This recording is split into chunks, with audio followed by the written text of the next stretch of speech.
and welcome to MASHmouth, a podcast covering every single episode of the hit 1970s sitcom MASH. I'm Vanessa. And I'm Ethan. Okay, Ethan, so today features Hawkeye under house arrest. So I figured that we could tell stories about a time that we were under house arrest in the form of staying home from school. Do you have any funny stories about, like, just staying home from school either because you're sick or you don't want to go or anything like that? I mean, okay, so I think we were kind of the last generation to properly experience this because I think current generations, they've got your internet, they've got your Netflix, they've got everything. But when we were, like, kids in elementary and maybe middle school, before, like, Netflix and everything took over, and there's nothing to watch during the day when you stay home sick and you're like, well, I still want to watch TV. So you have nothing to watch other than, like, The Price is Right and various other, like, daytime talk shows. That was a whole experience that I feel like people growing up now, because they just have the burden of choice, you know, they can just watch whatever they want. They will never know the joys of having to tune in to Price is Right on, like, a Wednesday 10 a.m. showing. But in, like, elementary school, if I didn't want to go to school, I had to, like, really finesse it because my mom was, like, really good at, like, detecting when we were lying. And I've only ever gotten away with it, like, once or twice. And it's because she was feeling generous that day of, like, fine, you can stay home if you want. But usually if I was, like, homesick, I was home sick. So what about you? Do you have any, like, interesting fraud stories of, like, not sick, but you want to try to be sick? I don't know, because my mom also didn't want me to just stay home from school, as, like, a parent doesn't, you know? Mm-hmm. Like, I don't think most parents are like, yeah, stay home from school whenever you want. But my mom also, I guess, like, pretty lenient when it came to, like, oh, well, I don't feel good. It's just like, okay, well, I guess you can stay home, sure. So I would just say that probably when I was sick, because I had, like, a lot of lung issues when I was younger too, so I would get sick pretty often. And when I was sick, when I was younger, I would put on, like, the old TV stations and watch, like, I Love Lucy and I Dream of Jeannie and stuff like that. Very on brand. Yeah, exactly. So I feel like that's what started my love of TV. Like, I would never watch, like, Bonanza or Gunsmoke because I was, like, you know, a 9-year-old. Not interested in the hard-hitting cowboy fiction? No, but I would watch Mr. Ed. So I would watch, like, I would watch just, like, crazy shows. Like, when stuff was in black and white. Like, I loved the Munsters. The Munsters was my shit when I was, like, 9 to 12, right before I really got into MASH, I think. So yeah, so I would say that staying home sick from school kind of, like, spurred my love of old TV. I love that every time we get a peek into your childhood, peek into your TV habits, it really is that your life, the entirety of it, has been leading up to hosting a MASH podcast. Like, Apparently. This was an inevitability. Apparently. So, let's get into today's episode of MASH. Speaking of me loving MASH so much. So, in this episode, House Arrest, Frank wants Hawkeye court-martialed after Hawkeye punches Frank, because of course that happens. And Margaret also gets a visit from a superior officer who puts her severely on edge. Ethan, what did you think about this episode? So, I'm going to come in with a bit of negative energy and just say that I did not like this episode pretty much at all. There's one big plot point towards the end of the episode that I think people who have listened to this show before will know that, like, it will be a major sticking point for both of us. But even before that, there was no conflict. It was just, like, stuff happening and kind of Hawkeye getting an easy ride of it. And there was a weird part with, like, Radar getting, like, lifts in his shoes, and they tried to make that into, like, a thing. I'm like, why are we doing this right now? I don't know. So this whole episode was, like, just kind of not for me. Nothing clicked. I watched it twice, and honestly, it washed over me both times. Like, nothing really stuck out. Nothing, like, hit me with, like, that's very funny. At worst, if the big plot point didn't happen at the end, I'd be like, well, this is fine, I guess. But because it has seismic bad thing at the end of the episode, I'm like, this is just a straight up bad episode. Yeah, I wasn't too hot about this episode. I think that this episode, we probably have similar thoughts about this episode, actually. But I think that also this episode falls flat for me because of the typical MASH thing that tends to happen with episodes, especially featuring Margaret, of it's just done better later on. There, I believe, is an episode with like a similar premise with Margaret of she is nervous about some kind of superior officer coming and like looking over her work and all of this kind of stuff, or like something like that. And she is given a lot more like grace by Hawkeye, and it's kind of established more that they are peers rather than adversaries. And, you know, it's just done a lot better. And I thought that it was going to be this episode, and then it turned out that it wasn't. And I was like, oh, right, it's this episode. So I wasn't super duper hot on it. I thought that there were good parts to it, but I don't think that it was magnificent by any stretch. No, definitely not. If this episode was magnificent, we'd have a totally different conversation right now. So let's get into why this episode wasn't magnificent, I guess. So I actually thought it opened up pretty funny and kind of interesting. It like laid the foundation for, you know, Margaret being nervous about and why she was nervous, because this Colonel Reese was coming to inspect her work. And I always like, you know me, I like episodes where it shows Margaret and her work and this and the other thing. But we also get this really funny bit in the OR scene. I don't know if you picked up on it, but they made a reference to like where Loretta Swit is from. And did you get that? Oh, no, I did not. I did not get that. So Margaret's nervous, right? And she says, you know, oh, this like important colonel's coming. And she's assisting Hawkeye in surgery. And Hawkeye goes, oh, what is it? Another root canal wizard from Passaic? And Loretta Swit is from Passaic, New Jersey. Oh my God. Oh, that's so fun. I love that. That's probably the best part of the episode. That was for sure my favorite part. I screamed when I heard it. I was like, oh, that's so funny.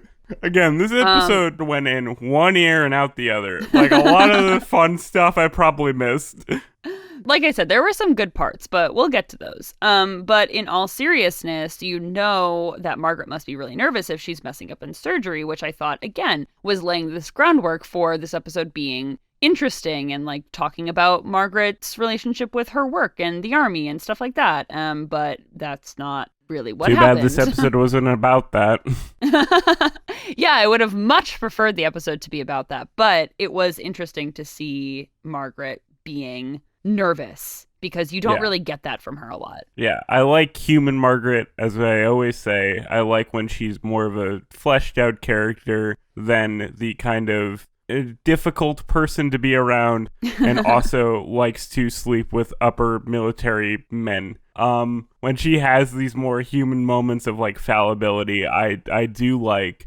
But what I didn't like is that the inciting incident of this episode is caused by like Hawkeye just negging her abilities and rank just entirely, and then she's like, Frank, you have to defend me. The result from that is like the funny inciting incident where Hawkeye punches Frank in the face. But I feel like Hawkeye just wouldn't, in a different episode, be like belittling her like this. I didn't like that. I felt like that was really out of character for how Hawkeye tends to operate. Yeah, I was actually gonna bring this up too, because I thought that this was like so mean. I kind of hated that, you know, she was having like a legitimate, you know, like not issues in her career, but was nervous about something that was happening in her job and her career. And they were being like, yeah, you're an idiot. Also, you slept with a bunch of people to get to where you are. And I was like, really? Like, I don't know. So that's why in this scene in particular, you get reminded sometimes that they're not like Margaret and Hawkeye are not friends at this point. Like they're not, they're more adversarial, because I can't imagine like later Hawkeye or even normal Hawkeye even now kind of doing that. He would be like tough love with her, sure, but not hey, if you can't do your job, get out of the OR. I mean, objectively, he's, I guess, right. But also, I don't know, it was very like mean-spirited. I just feel like Hawkeye, and you always talk about how later on that they have a much better, more solid kind of friendship, camaraderie, kind of coworker vibe. Mm-hmm. But I feel like even this Hawkeye that we know now would not normally insinuate that she's only where she is because of who she slept with. I felt like that was really out of character for like what he would normally say. See, I don't think so, not at this point. It felt very like season 1, season 2-ish, more like season 1. In fact, I feel like they did insinuate it at other points in the show, probably. But yeah, no, I don't think that was necessarily out of character for Hawkeye at this juncture. I do think that later on, though, in the show, like, he would not necessarily say that to her. So yeah, like I said, it was just this reminder that, like, oh, they're actually, like, not friends here. Yeah, they don't like each other, except when they want to sleep with each other, but that's a totally different story. So as you mentioned, the inciting incident here was Hawkeye punching Frank. And I don't know about you, but that looked like a really real punch. And I was like, wow, good job, guys. Dude, okay. So I actually loved the punch bit in isolation. I thought it was really funny that Frank's solution to disciplining Hawkeye was to snap a towel at his butt. Like, that is that's very strange and maybe not the best way to discipline a grown man. But then the result of that is Hawkeye kind of winds up to snap a towel back, and then he just punches him in the face. I was like, that's a good kind of old school, like, Laurel and Hardy Three Stooges bit. Like, that felt very classic slapstick comedy to me. I really enjoyed that. And then when it started the entire plot of the episode, I was kind of surprised because it felt like a one-shot gag. But, like, this is the, like, inciting incident of the episode. Yeah, I thought the lead up to Hawkeye punching Frank when Frank snaps a towel at Hawkeye was so funny because when Frank did it, Hawkeye had this face of just like, you've got to be kidding me. And I loved I loved the face that Alan Alda made because it's just like stares into the distance like you're at the office, you know? It's one of those. And I loved it. I thought that the punch was great because it looked really real. No complaints with this scene for sure. Great stunt coordination on this one. I also loved the next scene because Henry is exerting like really big dad energy by trying to get Frank not to press charges against Hawkeye. And I just loved that it was literally like a dad just trying to get his two sons to not be mad at each other anymore. Because Hawkeye doesn't look sorry at all. Frank keeps repeating court martial, and Henry is just like, drop it, guys, please. I'll give you my Jeep. You can go make friends. Like, stop this.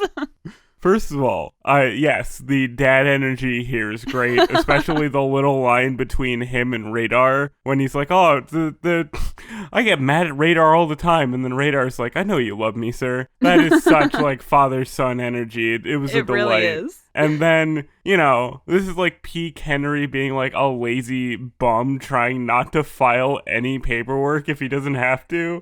And, like, I thought the solution of, hey, go see the cockfights was really bizarre. Like, I don't think that's like a thing you should do, honestly. You should not just go see some chickens kill each other to mend your wounds.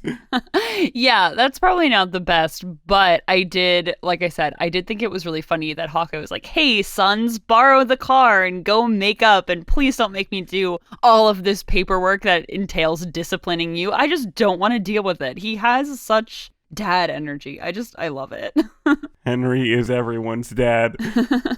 I also loved that Henry knew instinctively that when Hawkeye realized what being court-martialed would be, he knew that Hawkeye was going to be like, sign me up, I'll do it, I'll stay in my tent, I don't care. And that's why he was really trying to avoid it. I thought that was just peak peak. Yeah. And then he's mad at Radar for telling him what a house arrest entails. And that was like more peak dad energy of like kind of paying off the earlier bit of saying, oh, I know you love me.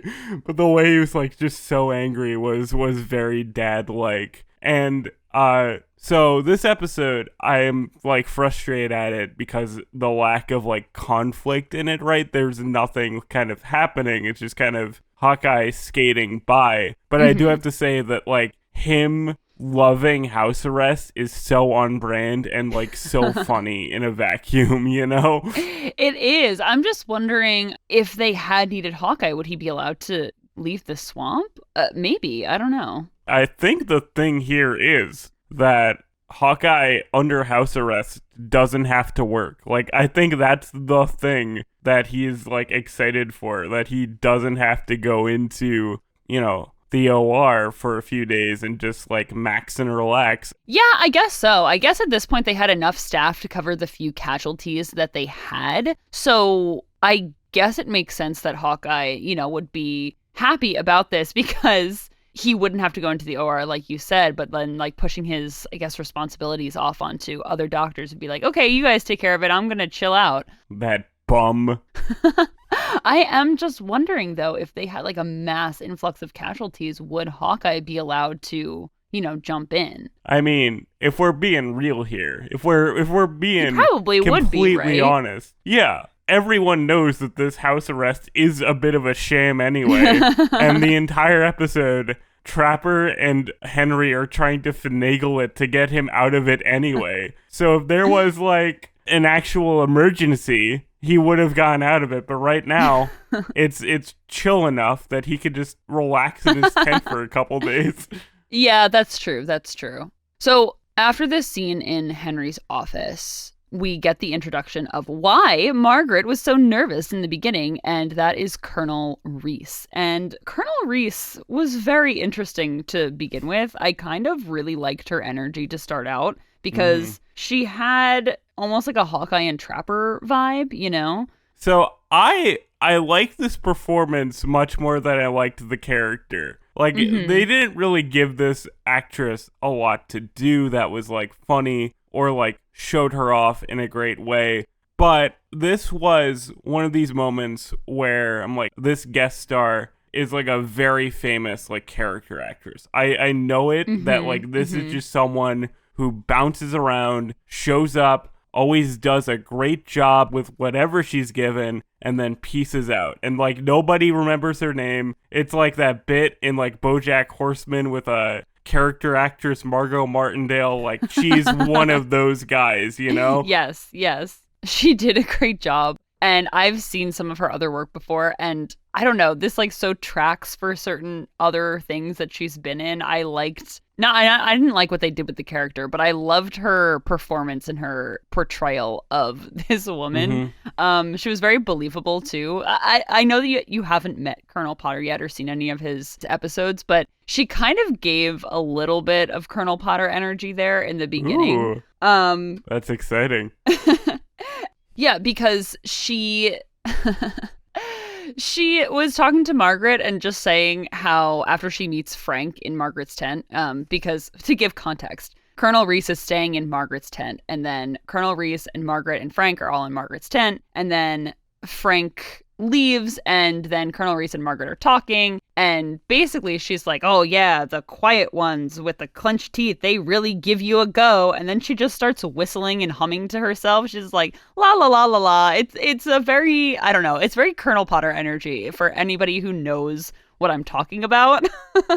And I kind of loved that. Most people listening to this show probably do know Colonel Potter energy. I am the odd man out here. But that's true. I really enjoyed just how much fun this like lady was having. That she was talking about how like she's got just all these bags of clothing and how she has to massage her gums. It was very like believable kind of little kooky energy, you know, little yes. Like, you just, like, the fun person comes onto camp and they're talking about these very, like, mundane things, but they're just having a great time being like, I love being, like, kind of mundane is just one of my favorite, like, guest star kind of quirky character, kind of things that can happen. Yeah, I agree. And she was literally massaging her gums. She was not brushing her teeth. She was massaging her gums. It was very strange. It was very strange. But I think that the seeds were kind of being sown a little bit with her character not being the best character-wise. Because she sees Hawkeye when Margaret and her are walking to Margaret's tent to put her stuff down. And Margaret says, oh, that's Captain Pierce. He's been court-martialed. And she says, oh, for rattling the bones of a nurse, basically like saying, oh, because he sexually assaulted a nurse. And she's like, and Margaret's like, oh, no, nothing like that. And she's like, oh, that's a pity. Like, what? That's insane. Did you pick up on that? This is because I was like, I did. Oh my! When that first happened, when we first watched this episode, I was like, oh, well, okay, that's a little bit of an off-color joke. No, that's some deep-cut foreshadowing. They're planting the seeds early. And I know that we're laughing about it, but it was just so almost, I don't know why I wasn't expecting something like that from the show, but I just kind of wasn't. I don't know. It was very, I don't know. It was very strange. You expect like the male characters, right, to say stuff like that. Or like make jokes at the expense of, assault or stuff like that. But I don't know. It seems like more jarring from a female character. I think that was the entire bit with this character. We'll get into it as we get into the later portion of this episode. But I think their whole conceit with this character and like the jokes around her is that it's funny that she acts like a crass man instead of like a woman. And we'll get into like the unfortunateness of that. But in this like first scene, it's just like, okay, that's just kind of an off-color thing for her to throw in. Because haha, she's so quirky and so la-di-da about stuff. Look at her massage her gums.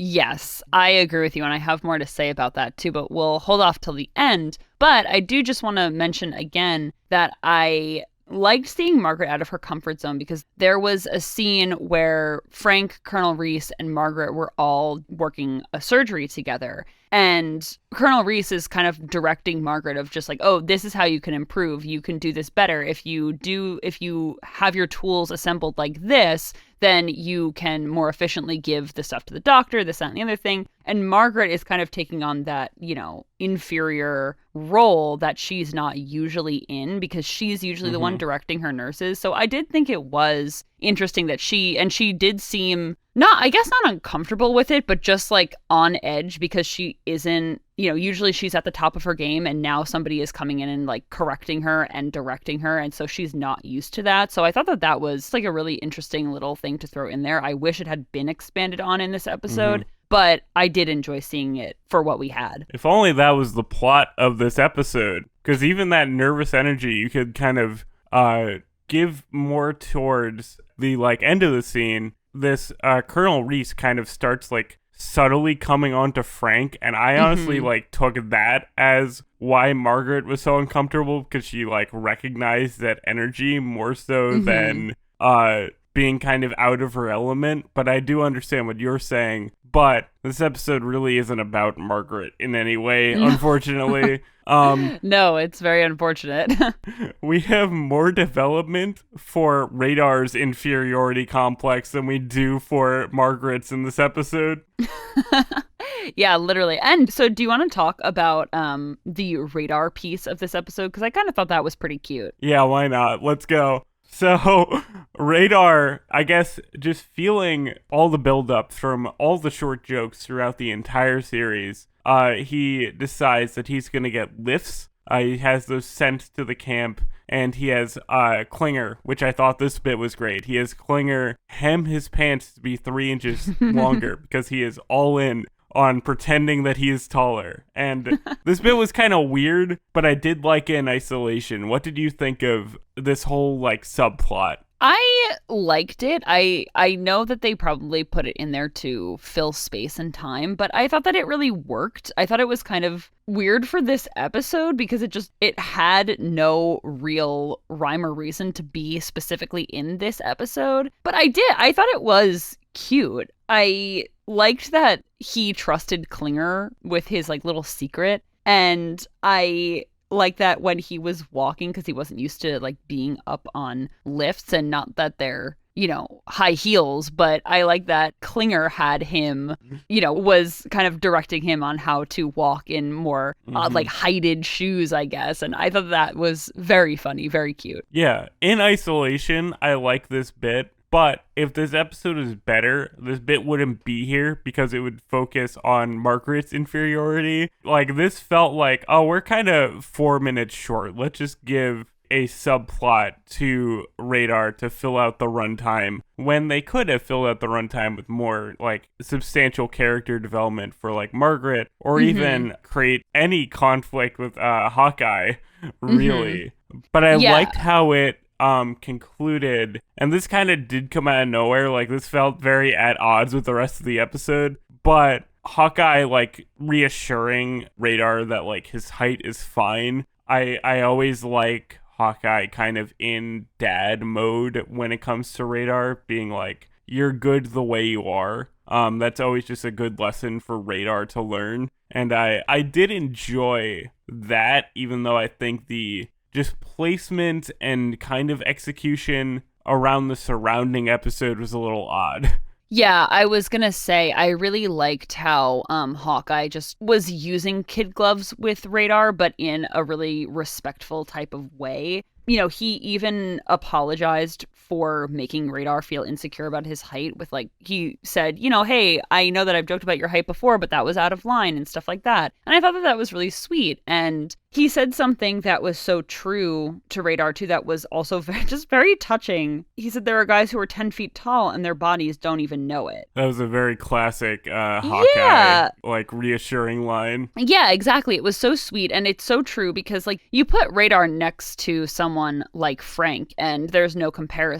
Like, they even literally did it in this episode of Frank and Radar kind of standing at the same height or close to the same height, and Frank being like, you have a more air of superiority and this, that, and the other thing, and blah, blah, blah, blah. But there was nothing about this episode that really needed that to be there. Like, if there was a big conflict between Frank and Radar, and, everybody kind of using kid gloves with Radar, and him being short, and, kind of undermining what he does at the camp, and he used this, like, shoe lift thing to, kind of gain more respect, that would have made a lot more sense. But like I said, I thought that this was sweet. I don't really have a complaint with it necessarily being here. I wish it was framed a little bit better in a different episode. I love that Frank is just so in his own world that he did not even realize that Radar got these lifts at all. He was like, oh, did you part your hair differently?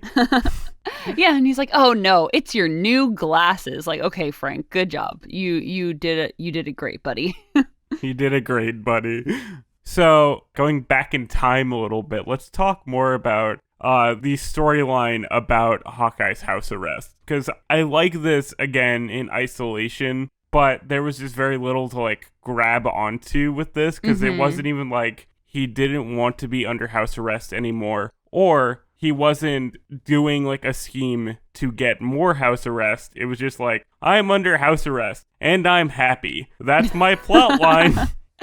Yeah, this was interesting, right? Because, of course, they're not going to have Hawkeye be actually court-martialed. And I liked you kind of were getting breadcrumbs being, like, laid in the storyline. It just never really paid off, because I thought it was funny when you got the scenes of Hawkeye and Trapper, in the swamp, eating steak because the cook was so happy that Hawkeye had punched Frank that he gave him a special meal. Like, that was really funny. And the old sitcom trope of Trapper explaining to Henry and saying, oh yeah, Frank slipped on a bar of soap and Hawkeye just caught him. And Henry saying, oh, with his fist. And it was really funny scenes that just didn't really have much to do with how the episode culminated, and it just didn't make any sense why this was still going on. Yeah,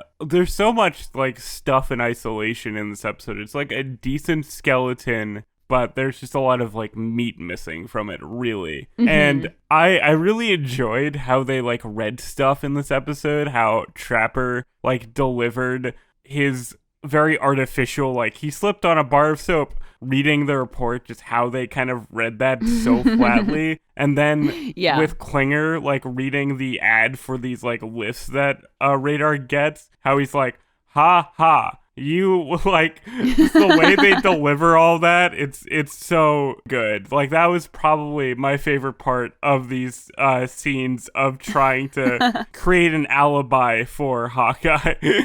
Yeah, that was funny. I talked about it before, but I loved the scene with the steak and Father Mulcahy coming into the episode, because it was just so cute that he ate the steak and he was so happy, and he goes, "Oh no, it's Friday."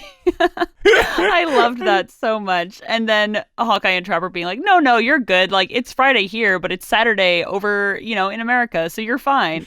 I don't know. I just loved that. And I loved the movie scene too. That was really funny. But like I said, it just didn't make sense for the, I guess, like falling action of the episode. I don't know. I really enjoyed that. Apparently, according to this episode, I don't know in real life, that apparently POWs get 4 Oreos per meal or something.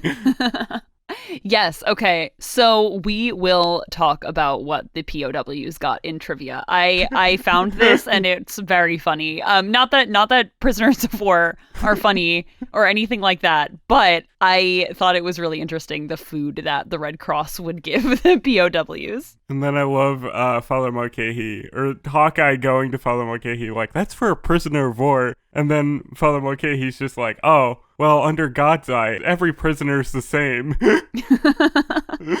Did you... This, like I said, these scenes were so interesting because they didn't make any sense. But when Father Mulcahy was leaving, Hawkeye says, "You're a button on the cap of kindness." And Father Mulcahy goes, can I use that? And I just love Father Mulcahy so much. And it's just, I don't know. It was just such a, I don't know why that scene was in there, but I'm glad it was.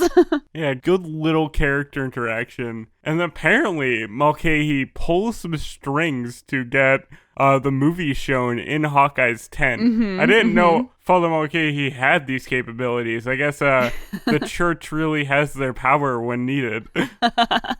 Yeah, I think that it's established before. It was actually established in a few episodes back that Father Mulcahy is like the one in charge of the movies. Because remember, he tried to get the yearling and they were showing them a war movie because it's the only one that he could get. That was so funny. Right.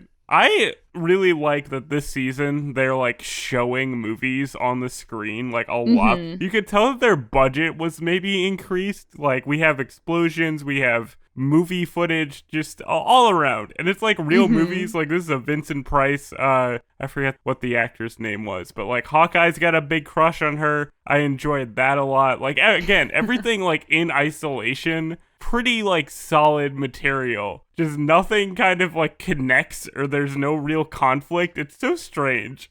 I loved also with this movie scene where Henry was crying. And I thought that was really sweet because we're getting to like the end of this season and he just seems very emotional, Aww. And yeah, so I don't know. I think that we've beaten this dead horse, but I liked these scenes in isolation because they provided the comedic relief of the episode. But unfortunately, this movie gets interrupted by someone literally screaming about sexual assault. And, well, that is the end of our episode. Do we even have to talk about this? I hate this so much. Yeah, everything about this is, like, awful. Like, in previous episodes, we've talked a bit about stuff that doesn't hold up, or, like, bits that they wouldn't do today. And this is maybe the most, like, you just simply would not do this gag in a comedy show today. You wouldn't even do this in, like, a drama, really, unless you're like very careful. But you would just not throw this in at the end of this episode, be like, this is how it resolves. This woman, the superior officer, tries to come on to Frank and tempt him with power, and Frank's like, no. So the woman says that Frank assaulted her. That you just wouldn't do that. It just so doesn't hold up today. It's so bad.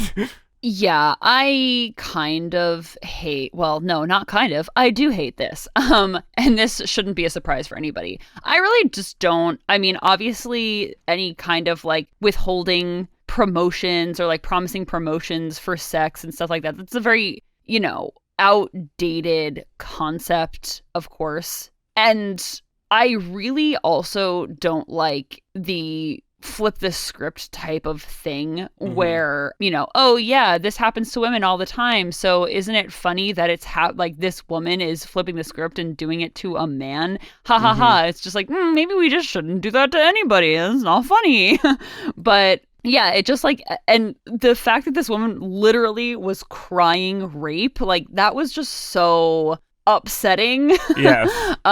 Yeah. So I just like, I hated that. But then again, not to like take away from it, it was also like the 70s, like this was typical humor. And so I can't necessarily, obviously it's not funny now, shouldn't have been necessarily funny then, but you also, I feel, have to, like we do all the time, look at the context of the episode. I just hated it. No doubt about it. I felt really bad for this actress because again, like we talked about, you could just feel the energy and like charisma of her like coming off the screen immediately. Like she's clearly someone who knows what she's doing and can do it very well. And they didn't give her like good material to work with. They had her do quite possibly the worst thing that she could possibly do as a character. It just wasn't cool, man. I felt like they really did a disservice. I felt like Frank just, obviously no one like deserves this, but like purely on a story level, Frank did nothing to like deserve comeuppance like this, It was just so kind of in poor taste. It's just not enjoyable. Yeah, like you said, not that I would have had any less of a problem with this storyline, but, if Frank had been almost like, I don't know, doing the same thing or like, I don't know, it wouldn't have been funny, I feel, regardless, and I am kind of glad that it just got relegated to like the last little bit of the episode so that we didn't have to see this, really outdated, not well holding up storyline throughout the episode. But something that you said before really made me think, and you said that this whole bit with Colonel Reese, like her whole thing was that she's supposed to be like a man, And I feel like that was such a typical way to write women back then, of just like, oh, she's a colonel, so like she has to act like any typical guy would, And you see that with the writing of Margaret's character up to, like a certain point, and even past that point, you kind of, it wasn't perfect. But I just thought that was really interesting, that you see these like women who are these female characters who are supposed to be like, decorated in their field or whatever, and then they like act like men, and women aren't men, and then that's how they're written. I'm just glad that that's not how it is necessarily anymore. It's like gotten a little bit better with writers of shows today. So yeah. I mean, it's still there, unfortunately. There's a lot of like, especially military kind of representation. It's like, well, she's no longer a woman. She's a person of the military when in like the higher ranks, even today, even in stuff that's like very good. That is just typically the characterization. And they went for the kind of like the worst version of that, like the corrupt higher up, Yeah, and it says something about just, obviously I don't think that this was necessarily the writer's intent. I'm kind of like looking into it a little bit more, but, a lot of the times women, even now, have to kind of shed anything about them that's typically female or, identifying them as a woman when they're in such a male-dominated space. And you see that in this character a lot, too, of just like she acts very much like a typical, like, if this was like a man, she would be like a sleazy guy, you know? Mm-hmm. So I don't know. I thought that was just, I don't really have like a cohesive point, but I thought that was kind of interesting. And it's difficult to talk about because this is literally the end of the episode. Like, she claims this like false claim for Frank assaulting her. Everyone in camp comes to see. Margaret freaks out, but like freaks out in the way that like, oh, he cheated on me with her, not like he assaulted someone. Like, I feel like that is a high crime. Not just like, oh, how could you do this to me kind of thing that she was acting like. And because this happened and she no longer wants to support Frank, so she says Frank slipped on the bar of soap, Hawkeye didn't hit him, so Hawkeye's cleared of house arrest, and now Frank is under house arrest because he was falsely accused of a very serious crime. So that's great. That's going to follow him for the rest of his life. Hopefully that clears up. Yes, I would hope so because, you know, Frank is in the rest of these episodes and this colonel is not. So there you go.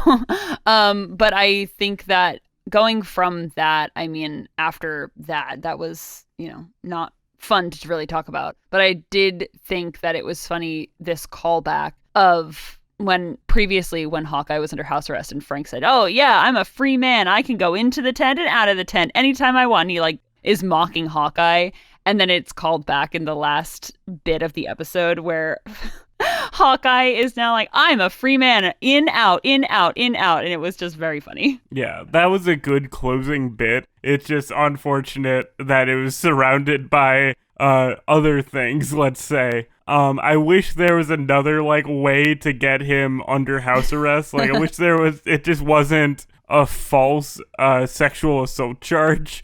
So that's just great. We love that.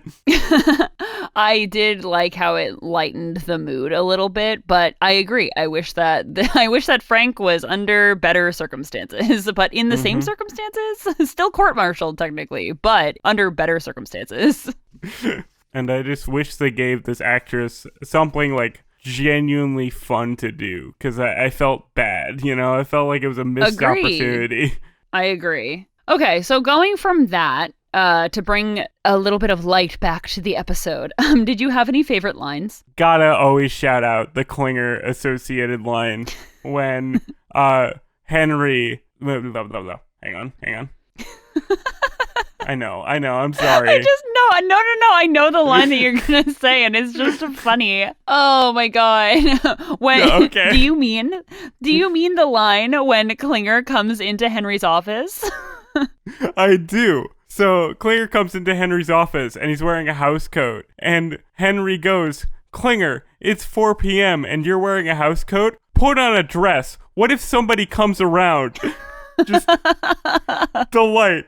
He's like, these guys, you always have to stay on top of them at every chance you get. They're always going to try to wiggle out of... I love that for Henry. Klinger wearing a dress is so normal now that he doesn't even give it a second thought. I know, I agree. I love that. I loved that.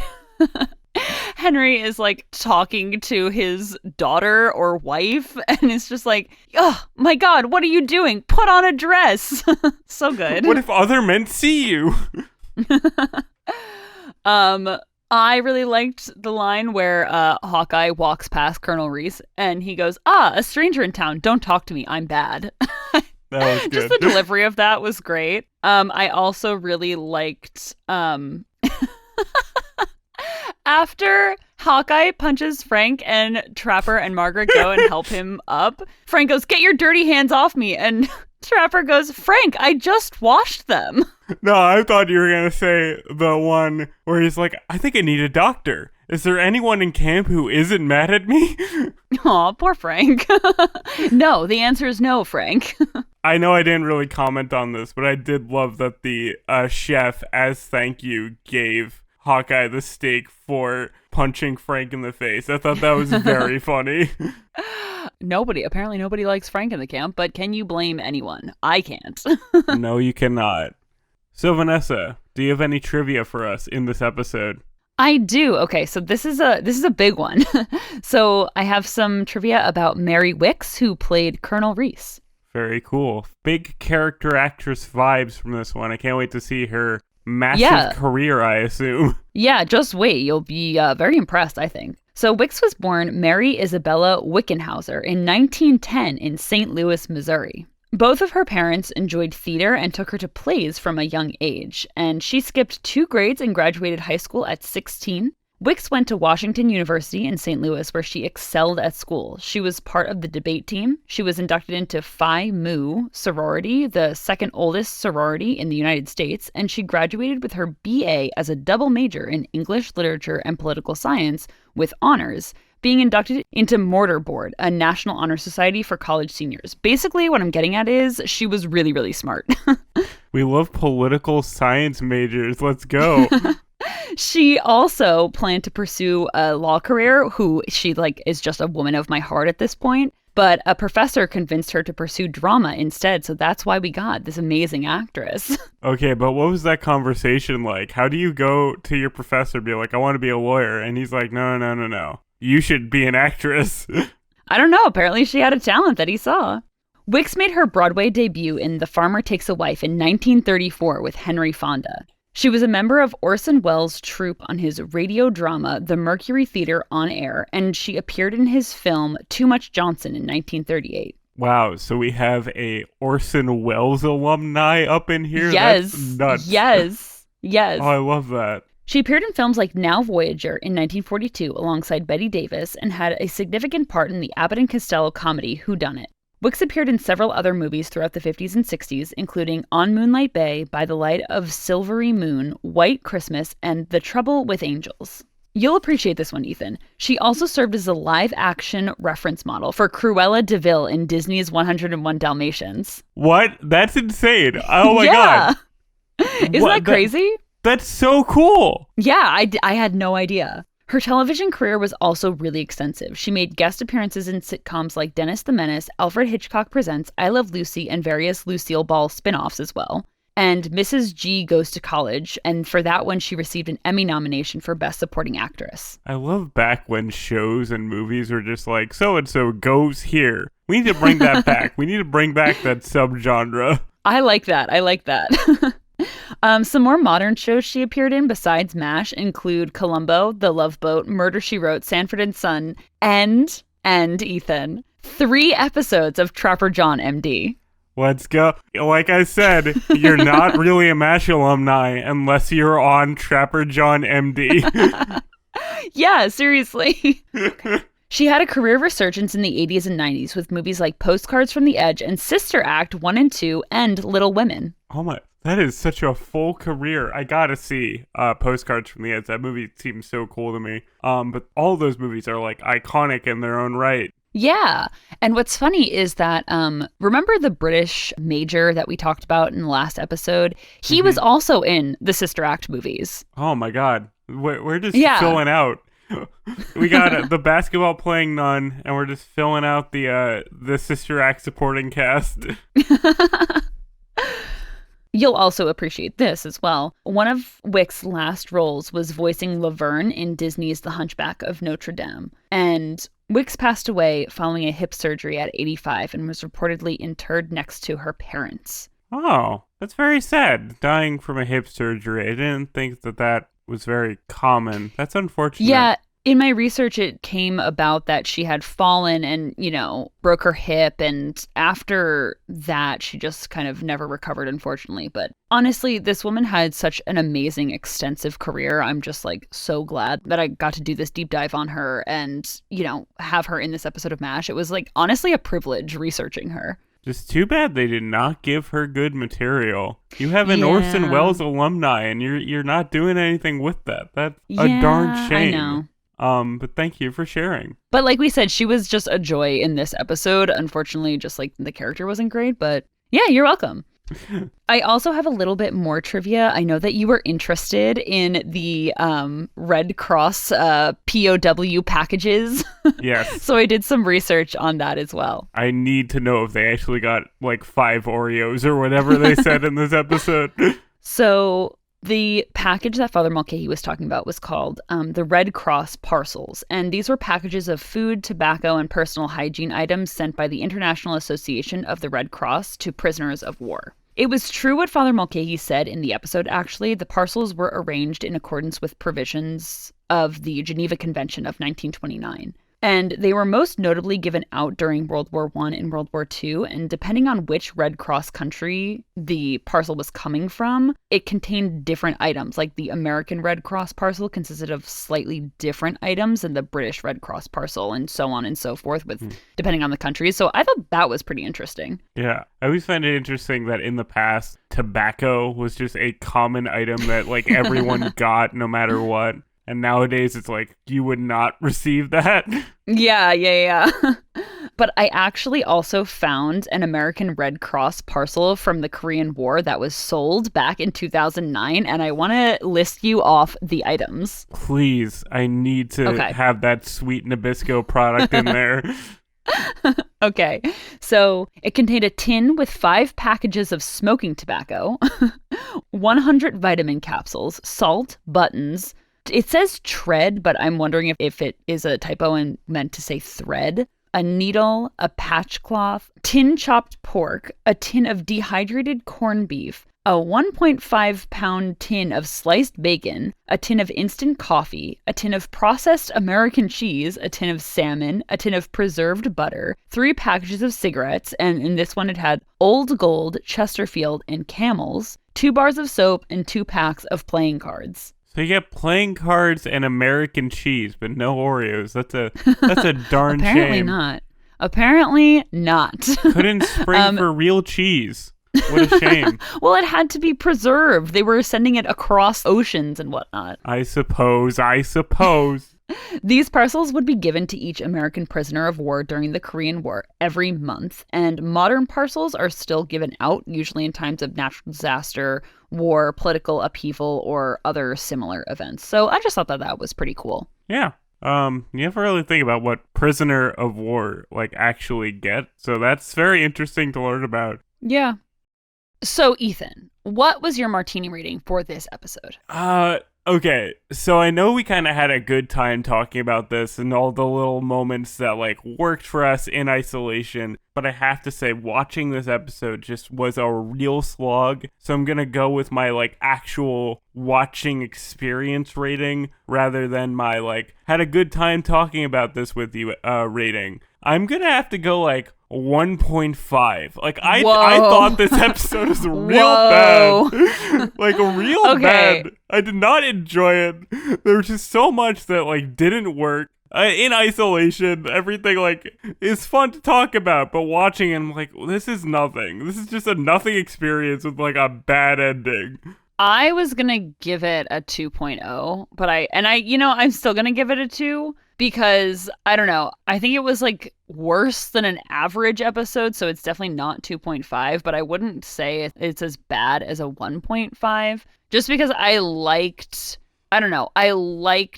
everything in pieces except the one part. It just didn't come together cohesively as a story for me, but also nothing really stood out enough for me to be oh yeah, this was an above average episode even though it wasn't cohesive. So yeah, I would say 2 is good. Wow, it's opposite day, baby. Yeah, and honestly, we didn't think that this was gonna happen. This season has been very, I wouldn't say polarizing, because it's not I gave this episode a 5 and you gave it a 1, but I do think it's interesting that we have some different opinions on these episodes. Yeah, but that's also fun. That makes for a good discussion. I enjoy it a lot. Yeah, 100%. So, just to wrap up, we'd like to give thanks to Jacob Virabalco for being our technical consultant, Melissa, my sister, for cover art, and of course, our listeners, thank you so much. Our music, social media, and contacts for the show are linked in the description, as always, and join us next week for Season 3, Episode 19, Aid Station. But until then, eat a water buffalo steak. Goodbye, farewell, and amen. Bye, everyone.